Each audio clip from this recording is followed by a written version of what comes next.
Hello student, आज हम बात करते हैं ऑर्गेनिक एवोल्यूशन की।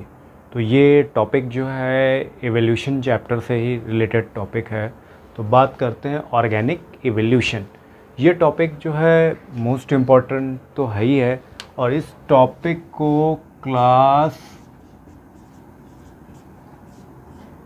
10th में और 12th में और जितने भी एग्ज़ाम होते हैं, नीट,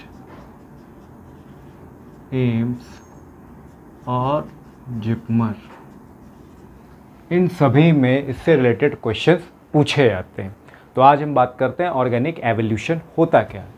जैसे कि यहाँ पे एक आप डेफिनेशन देख रहे हैं, organic evolution is distant with modification. हम कह सकते हैं कि ऑर्गेनिक एवोल्यूशन की बात कर रहे हैं कि हमारे नेचर में स्लोली कंटिन्यूअस क्या होता है, एक जनरेशन से दूसरी जनरेशन में जो चेंजेस आते हैं, और ये चेंजेस अचानक से नहीं आते, ये चेंजेस जो होते हैं धीरे धीरे कई जनरेशनों के बाद आते हैं, और उनके कैरेक्टर में क्या आता है, इम्प्रूवमेंट आता है। वो और ज़्यादा कैरेक्टर क्या होते हैं, मॉडिफाई हो जाते हैं और ज़्यादा अच्छे हो जाते हैं पिछली जनरेशन से। तो उनको हम लोग क्या कहते हैं, ऑर्गेनिक इवोल्यूशन कहते हैं। तो ऑर्गेनिक इवोल्यूशन को प्रूफ करने के लिए कुछ एविडेंसेस हैं, यानी कुछ सबूत मिले हैं या कुछ एविडेंसेस हैं। ये जो एविडेंसेस लिखा हुआ है कि क्या एविडेंसेस हैं ऑर्गेनिक एवोल्यूशन के। तो ऑर्गेनिक एवोल्यूशन के एविडेंसेस की अगर हम बात करें तो पहला एविडेंस है एविडेंस फ्रॉम वेस्टिजियल ऑर्गन। क्या कहा गया एविडेंसेस फ्रॉम वेस्टिजियल ऑर्गन में? इसमें ये बताया गया है कि जो भी लिविंग ऑर्गेनिज्म होते हैं उनकी बॉडी पर क्या होता है, कुछ ऐसे पार्ट होते हैं या कुछ ऐसे ऑर्गन्स होते हैं जिनका इस्तेमाल आज प्रेजेंट टाइम पर बिल्कुल भी नहीं है, फिर भी वो पार्ट हमारी बॉडी में पाए जाते हैं। यानी ऐसे ऑर्गन्स जो आज भी हमारे शरीर में हैं पर उनका कोई भी यूज़ नहीं है, या ये कहें कि हमारी बॉडी में एज ए यूज़लेस ये ऑर्गन्स जो हैं हमारी बॉडी में पड़े हुए हैं, इनका कोई भी यूज़ नहीं है। उसी को हम लोग क्या कहते हैं, एविडेंसेस ऑफ वेस्टिजियल ऑर्गन। जैसे कि एग्जाम्पल के तौर पे हम बात करें तो सबसे पहले क्या है, वर्मीफॉर्म अपेंडिक्स। वर्मीफॉर्म अपेंडिक्स जो है ये हमारी क्या होते हैं, इंटेस्टाइन के पास छोटी सी एक ट्यूब होती है जो ये आज भी पाई जाती है, और ये ट्यूब अगर बढ़ जाती है तो हम लोगों को उठने बैठने में प्रॉब्लम होती है। तो ये तब क्या होता है, जब ट्यूब ये इंक्रीज़ कर जाती है तो अपेंडिक्स का ऑपरेशन वगैरह होता है। उसके अलावा मसल्स ऑफ ईयर पिन्ना, हम लोगों के जितने भी वर्टिब्रेट एनिमल्स होते हैं कानों में क्या होता है, हेयर लाइक स्ट्रक्चर्स होते हैं, इसको हम लोग ईयर पिन्ना कहते हैं। तो इन ईयर पिन्नास का भी कोई अब यूज़ नहीं है, या टेल का पाया जाना वर्टिब्रेट में। तो ये सब क्या है, एविडेंसेस हो जाते हैं वेस्टिजियल ऑर्गन के। नेक्स्ट है आपका evidences from connecting link. Connecting link का क्या मतलब होता है, कनेक्ट होना। जब कोई दो लोग आपस में एक दूसरे से कनेक्ट होते हैं तो उसको हम लोग कनेक्टिंग बोलते हैं। तो ठीक इसी तरह यहाँ पर भी बताया गया, जब कोई एक हायर ऑर्गेनिज्म और लोअर ऑर्गेनिज्म के बीच में कनेक्शन शो होने लग जाता है तो इस टाइप के एविडेंसेस को हम लोग क्या कहते हैं, एविडेंसेस ऑफ कनेक्टिंग लिंक कहते हैं। जैसा कि यहाँ पे लिखा है एविडेंसेस ऑफ कनेक्ट, तो एग्जाम्पल के तौर पर देखिए लिखा हुआ है आर्कियोपोटेरिक्स। आर्कियोपोटेरिक्स क्या है, एक रेप्टाइल भी है और बर्ड भी है। तो इसमें क्या है कि दोनों के ये कैरेक्टर मिल रहे हैं, यानी ये आर्कियोपोटेरिक्स जो है एज अ बर्ड क्या है, कुछ कैरेक्टर पाए जा रहे हैं और कुछ कैरेक्टर इनमें रेप्टाइल के पाए जाते हैं। तो दोनों के कैरेक्टर जब किसी एक ही ऑर्गेनिज्म में पाए जाएंगे तो वो एविडेंस क्या कहलाता है, कनेक्टिंग लिंक का एविडेंस कहलाता है। यूक्लिना, यानी इसमें प्लांट के और एनिमल दोनों के क्या है, कैरेक्टर पाए जा रहे हैं, इसलिए ये कनेक्टिंग लिंक का एग्जाम्पल हो गया है। नेक्स्ट बात करते हैं एविडेंसेस फ्रॉम टैक्सोनॉमी। देखिए यहाँ पर ये बताने की कोशिश करी गई है कि वर्ल्ड में बहुत सारे प्लांट हैं, बहुत सारे एनिमल हैं, बहुत सारे ह्यूमन बीइंग हैं, सब तरह के लिविंग ऑर्गेनिज्म बहुत सारे हैं। इतने सारे लिविंग ऑर्गेनिज्म को पहचानना बड़ा ही मुश्किल होता है। तो इन ऑर्गेनिज्म को पहचानने के लिए क्या किया गया, एविडेंस फ्रॉम टैक्सोनॉमी। टैक्सोनॉमी जो होती है वो बायोलॉजी की एक ब्रांच होती है। इसमें हम क्या करते हैं, जितने भी लिविंग ऑर्गेनिज्म होते हैं, प्लांट एनिमल जो भी होते हैं, इन सब का हम लोग क्या करते हैं, साइंटिफिक नेम डिसाइड करते हैं, इनके कैरेक्टर को आइडेंटिफाई करते हैं, इनका नाम डिसाइड करते हैं, इनको क्या नाम क्लासेस को क्लासीफाई करते हैं, डिस्क्राइब करते हैं, आइडेंटिफाई करते हैं और इनके नाम रखे जाते हैं। तो ये क्यों रखे जाते हैं, इससे क्या होता है हमको फ्यूचर में क्या है कोई भी प्रॉब्लम ना हो। क्या होता है कुछ ऑर्गेनिज्म एक जैसे दिखते हैं तो उनको एक कैटेगरी में रख दिया, कुछ ऑर्गेनिज्म उड़ते हैं तो उनको अलग कैटेगरी में रख दिया। तो इस तरह क्या कर दिया गया कि जितने भी लिविंग ऑर्गेनिज्म हैं उनको अलग अलग कैटेगरीज में रख दिया गया, उनके कैरेक्टर को आइडेंटिफाई करके। और इससे फ़ायदा ये हो सकता है कि हम ये कह सकते हैं कि यहाँ पर कोई भी जो ऑर्गेनिज्म होता है उसका कंप्लीट इंट्रोडक्शन हमें मिल जाता है टैक्सोनॉमी के थ्रू। जैसे कोई भी एनिमल है या प्लांट है तो वो हमको पता चल जाएगा किंगडम के का मतलब हो गया किंगडम। फिर किंगडम के बाद फिर हमें पता चल जाएगा फाइलम कौन से फाइलम का है, वो भाई अगर एनिमल है फिर एनिमल में भी तो बहुत सारे फाइलम्स होते हैं, आपके सुना होगा पॉरीफेरा, सिनेट्रेटा हो गया, Annelida, Mollusca, Echinodermata, Chordata, like that बहुत सारे ऐसे होते हैं। तो इनमें से कौन से भाई एनिमल किंगडम का है, फिर कौन सा फाइलम है, फिर कौन सी क्लास है, फिर कौन सा ऑर्डर है, कौन सा स्पीशीज़ है, कौन सा जीनस। तो ये एक सिस्टमेटिक क्या होता है इंट्रोडक्शन होता है पूरा। तो ये सारी चीज़ें किसमें डिस्क्राइब करी गई, टैक्सोनॉमी में डिस्क्राइब करेंगे ताकि किसी का पूरा फुल इंट्रोडक्शन हो सके। नेक्स्ट बताया गया है evidences from embryology. What is the embryology? Embryology क्या होती है? Study of embryo. एम्ब्रियो की स्टडी को हम लोग क्या कहते हैं? एम्ब्रियोलॉजी बोलते हैं। तो अब एम्ब्रियो जो होता है क्या चीज़ होती है भाई एम्ब्रियो? तो आपको मालूम होगा जब मेल गैमेट फीमेल गैमेट को फ्यूज़ करता है, फ्यूज़ करने के बाद क्या होता है जाइगोट बनता है और जाइगोट के कुछ दिनों बाद क्या होता है एम्ब्रियो बन जाता है। तो जब जाइगोट बनता है, जाइगोट के में जब डिवीज़न होता है तो एम्ब्रियो बन जाता है।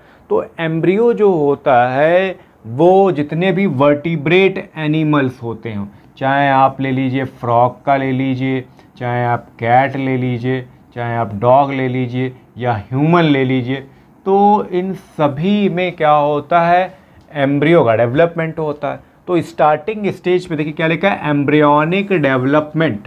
एम्ब्रियोनिक डेवलपमेंट शुरुआती जो डेवलपमेंट होता है सिमिलर होता है जितने भी वर्टिब्रेट एनिमल होते हैं। वर्टिब्रेट वो एनिमल्स होते हैं जिनकी बॉडी में बैकबोन पाई जाती है।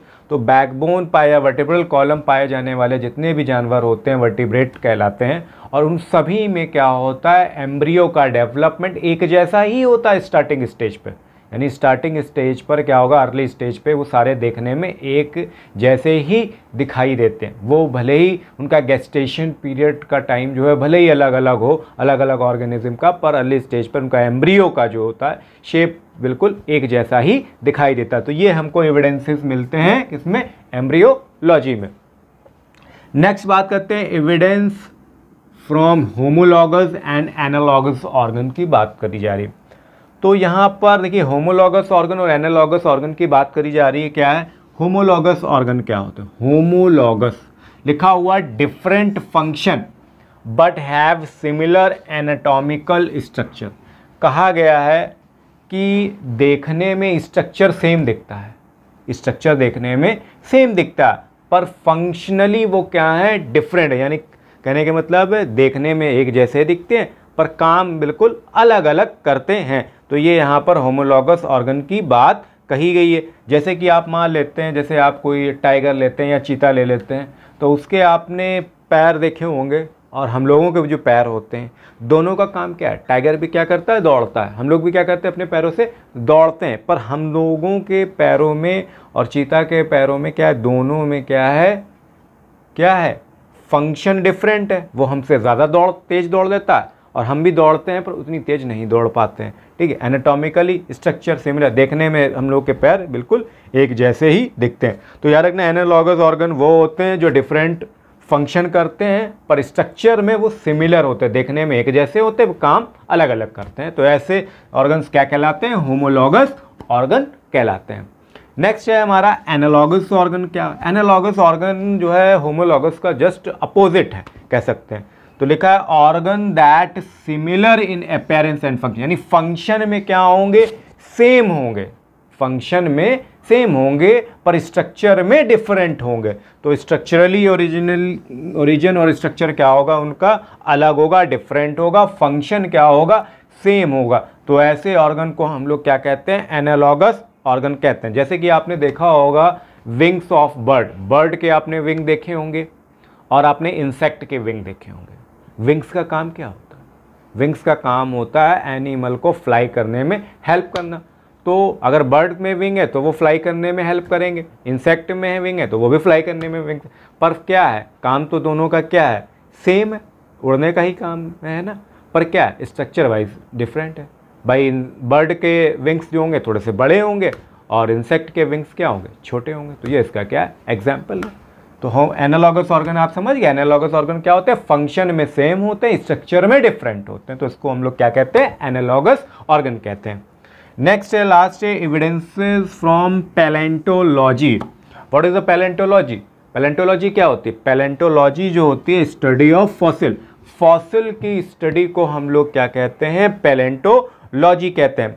ठीक है, the fossil are the remain impression of organism preserve in the rock for centuries. यानी कहने का मतलब है कि फॉसिल की बात कर रहे हैं, बहुत सारे ऐसे इम्प्रेशन या ऐसे सबूत मिलते हैं जैसे किसी भी पत्थर पे जानवरों के निशान पड़े हुए हैं, तो वो क्या हो जाते हैं, हमको देखने को मिलते हैं। तो ज़्यादातर जो जानवर ऐसे थे, बहुत सारी कुछ स्पीशीज ऐसे थी जो पहले पाई जाती थी पास्ट में, आज प्रेजेंट में वो बिल्कुल एक्सटेंट हो चुकी हैं, गायब हो चुकी हैं। और फिर जो एनिमल जो गायब हो गए हैं तो पत्थरों पर उनके इम्प्रेशन या निशान मिल जाते हैं। तो हम एक इमेजिनरी एक स्ट्रक्चर अपने माइंड में सेट कर लेते हैं, इस टाइप का कोई ऑर्गेनिज्म होता है। तो आज जो भी ऑर्गेनिज्म पाया जाता है तो उसको हम उस एनिमल से क्या करते हैं, जानते हैं कि किसका कुछ ना कुछ कनेक्शन रहा होगा।